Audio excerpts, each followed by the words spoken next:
So I got this text from the new Avengers. They're asking, they said, Gideon, put some respect on my name. Ronan himself called me up and asked me to do him that solid, so I'm going to do that for him.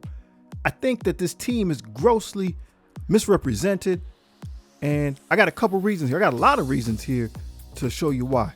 Especially if you are a mid to new game player, this really concerns you.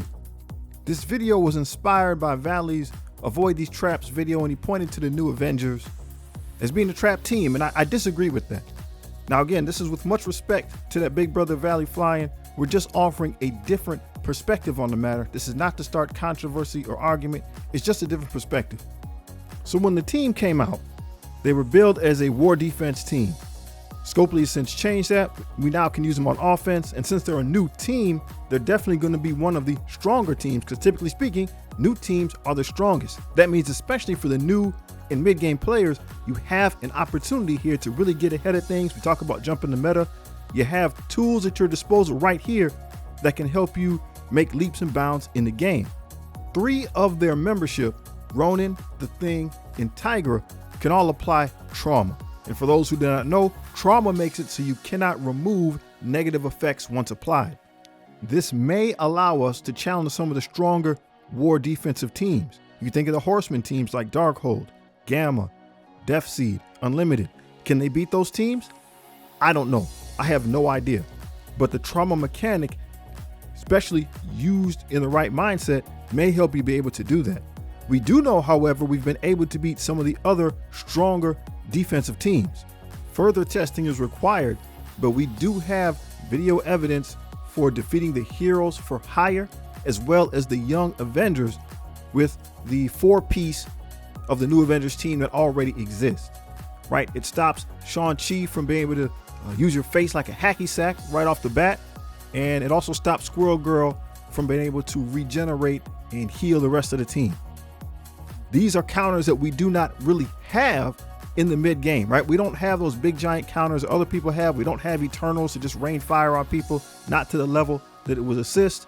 So this team right here may make one of 2 teams that you can get early, Nova included, that has trauma to help you punch through some of these stronger defensive teams.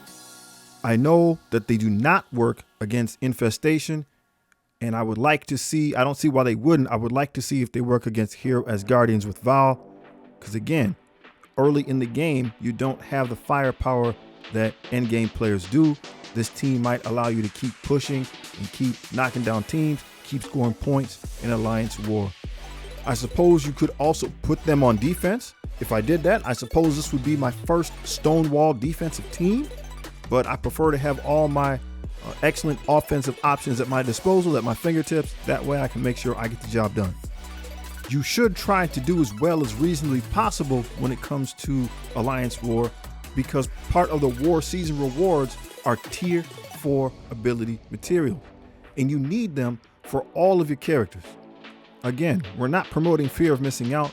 We're just saying that this is a source of tier 4 ability materials, and you should take that seriously. People say, well, it's not a meaningful amount. For the new player, for the mid-game player, it most certainly is a meaningful amount. So on the right side of your screen, we see Big Gideon has about 4,000 tier 4 ability materials, little guy 1,000.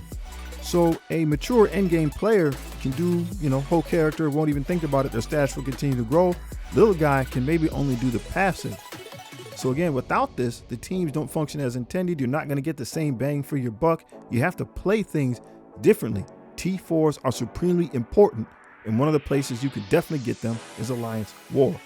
Scopely's already announced that the new Avengers will be necessary to unlock the next legendary character. That's important, especially for new and mid-game players. Cosmic Crucible grants you gear and character shards for important teams. This is how you're going to finish those teams off, make them complete, make them strong. So again, you're incentivized to do as well as you can. This new character will help you to do that, if the rumors are indeed true. Besides, the better you do in Cosmic Crucible, the more opportunity you have to get Quicksilver shards. You see, mine's only 2-star. He's not very strong. I want to get him stronger so I can start using him as a 5th in my arena.